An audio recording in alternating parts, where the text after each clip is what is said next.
Good morning children. आज हम लोग हिंदी वन पढ़ेंगे। हिंदी वन में रिक्त स्थानों की पूर्ति करें पढ़ेंगे। रिक्त स्थान मतलब क्या हुआ? खाली जगह भरे। आइए आरंभ करते हैं। किसी व्यक्ति, वस्तु, स्थान या भाव के नाम का बोध कराने वाले शब्दों को क्या कहते हैं? संज्ञा कहते हैं। संज्ञा के 3 भेद होते हैं। संज्ञा के कितने भेद होते हैं? 3। पहला व्यक्तिवाचक संज्ञा, जातिवाचक संज्ञा और भाववाचक संज्ञा। जो संज्ञा शब्द किसी विशेष व्यक्ति, वस्तु अथवा स्थान के नाम का बोध कराते हैं, उन्हें क्या कहते हैं? उन्हें व्यक्तिवाचक संज्ञा कहते हैं। जो संज्ञा शब्द किसी विशेष व्यक्ति, खास पर्टिकुलर व्यक्ति, वस्तु, स्थान का बोध कराते हैं, उसे हम लोग क्या कहते हैं?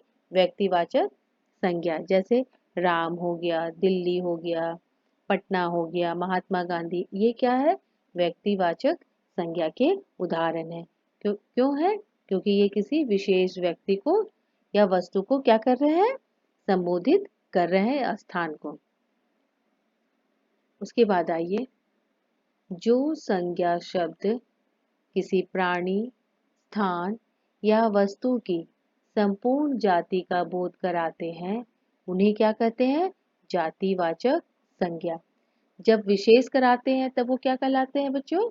वो व्यक्तिवाचक कहलाते हैं। लेकिन जब संपूर्ण जाति का, किसका? संपूर्ण जाति का बोध कराते हैं, तब उन्हें हम क्या कहते हैं? उन शब्दों को, संज्ञा शब्दों को जातिवाचक संज्ञा। जैसे पेड़ हो गया, जंगल हो गया, जानवर हो गया, ये सब क्या है? जातिवाचक संज्ञा के उदाहरण है। जो संज्ञा शब्द किसी व्यक्ति या वस्तु की अवस्था, दशा, गुण या मन के भाव का बोध कराते हैं, उन्हें भाववाचक संज्ञा कहते हैं। अब भाववाचक संज्ञा के उदाहरण क्या क्या होंगे?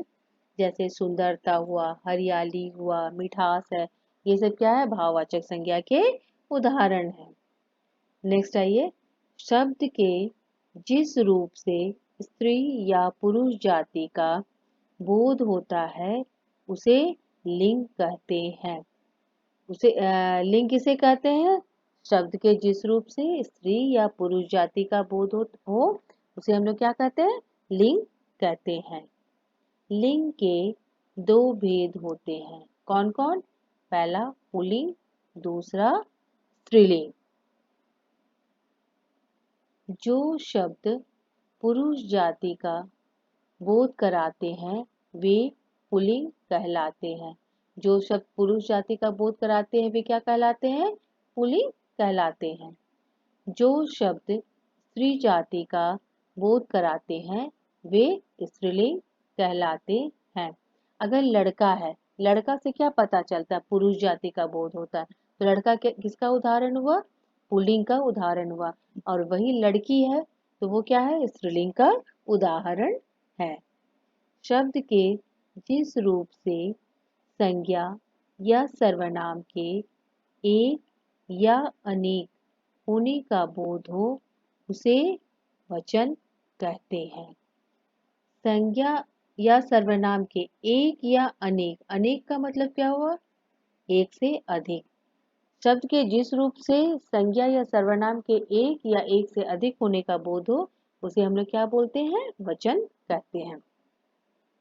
वचन के 2 भेद होते हैं। पहला एकवचन, दूसरा बहुवचन। शब्द के जिस रूप से उसके एक होने का बोध हो, उसे एकवचन कहते हैं। इसके बाद आइए, शब्द के जिस रूप से उसके एक से अधिक होने का बोध हो, उसे बहुवचन कहते हैं। जब एक शब्द के जिस रूप से एक का बोध हो तो उसे क्या कहते हैं? एक वचन। जैसे उदाहरण क्या होगा? लड़का। या कह सकते हैं माला, मतलब एक का बोध हो रहा है। लेकिन अगर एक से अधिक का बोध हो जाएगा तो वो क्या कहलाएगा? बहुवचन। जैसे लड़का, लड़के। अगर लड़की है एक वचन तो बहुवचन क्या हो जाएगा? लड़कियां। ठीक है। जिन शब्दों का प्रयोग संज्ञा के स्थान पर किया जाता है वे सर्वनाम कहलाते हैं। सर्वनाम किसे कहते हैं? जो शब्द संज्ञा के स्थान पर प्रयोग किया जाता है उसे हम लोग क्या कहते हैं? सर्वनाम। उदाहरण क्या क्या हो सकता है? मैं, हम, तुम, वह, ये क्या है? सर्वनाम के उदाहरण हैं। आइए नेक्स्ट। सर्वनाम के 6 भेद होते हैं। कौन कौन? सर्वनाम के कितने भेद होते हैं? 6 भेद। और वे कौन कौन है? पहला पुरुषवाचक सर्वनाम, दूसरा निश्चयवाचक सर्वनाम, तीसरा अनिश्चयवाचक सर्वनाम, चौथा प्रश्नवाचक वाचक सर्वनाम, पांचवा संबंधवाचक सर्वनाम, छठा निजवाचक सर्वनाम। जिन सर्वनाम शब्दों का प्रयोग बोलने वाला अपने लिए, सुनने वाले के लिए या किसी अन्य के लिए प्रयोग करे उसे पुरुषवाचक सर्वनाम उसे पुरुषवाचक सर्वनाम कहा जाता है। जिन सर्वनाम शब्द से बोलने वाला, सुनने वाला और जिसके बारे में बात किया जाए उसका पता चले तो उसे हम लोग कौन सर्वनाम कहते हैं? पुरुषवाचक सर्वनाम। इसका उदाहरण क्या क्या होगा? बोलने वाला अपने लिए क्या किसका इस्तेमाल करेगा? मैं। सुनने वाला तुम, और जिसके बारे में बात कर रहे हैं तो वह। पुरुषवाचक सर्वनाम के उदाहरण क्या क्या हो जाएंगे? मैं, तुम, वह, वे इत्यादि। जिन सर्वनाम शब्दों का प्रयोग निश्चित व्यक्ति या वस्तु की ओर संकेत करने के लिए किया जाता है वे निश्चयवाचक सर्वनाम कहलाते हैं। उदाहरण क्या हो जाएगा? यह, वह। जिन सर्वनाम शब्दों से किसी निश्चित व्यक्ति या वस्तु का बोध नहीं होता है वे अनिश्चयवाचक सर्वनाम कहलाते हैं। निश्चित व्यक्ति या वस्तु का बोध नहीं होता है तब वो क्या कहलाते हैं? अनिश्चयवाचक सर्वनाम। उदाहरण क्या हो जाएगा? कोई, कुछ। जिन सर्वनाम शब्दों का प्रयोग प्रश्न पूछने के लिए किया जाता है उसे प्रश्नवाचक सर्वनाम कहते हैं। उदाहरण क्या हो जाएगा? कौन, कहाँ। जो सर्वनाम शब्द वाक्य में आने वाले दूसरे सर्वनाम शब्दों से जुड़े होते हैं वे संबंधवाचक सर्वनाम कहलाते हैं। जैसे जैसा करोगे वैसा भरोगे, जैसा और वैसा। क्या हो गया? संबंधवाचक सर्वनाम के क्या हो जाएंगे? उदाहरण हो जाएंगे। जिसकी लाठी उसकी भैंस, जिसकी और उसकी क्या हो जाएगा? संबंधवाचक सर्वनाम। अब आइए नेक्स्ट। जो सर्वनाम शब्द अपने आप के लिए प्रयोग किए जाते हैं वे निजवाचक सर्वनाम कहलाते हैं। जो सर्वनाम शब्द अपने आप के लिए प्रयोग किए जाते हैं, जैसे मैं यह काम स्वयं कर लूंगा तो स्वयं क्या हो जाएगा? निजवाचक सर्वनाम। मैं खुद खा लूंगा तो खुद क्या हो जाएगा? निजवाचक सर्वनाम। तो निजवाचक सर्वनाम के उदाहरण क्या हो जाएगा? स्वयं, खुद, अपने आप।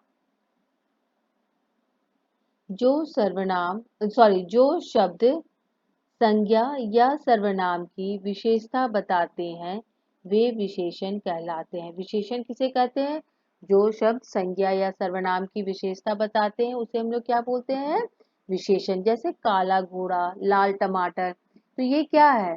घोड़ा और टमाटर की विशेषता बताते हैं। लाल क्या हो जाएगा और काला क्या हो जाएगा? विशेषण शब्द। विशेषण के 4 भेद होते हैं। विशेषण के कितने भेद होते हैं? विशेषण के 4 भेद होते हैं।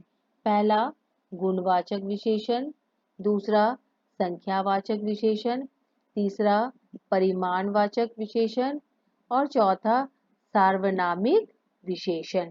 तो विशेषण के कितने भेद हो गए? विशेषण के 4 भेद होते हैं। अब इन शब्दों को इन शब्दों से आप क्या करिएगा, अब खाली स्थान भरिएगा अपनी कॉपी में। इसलिए बच्चों, इसे आप लोग याद करिएगा और अपनी कॉपी में लिखिएगा। धन्यवाद।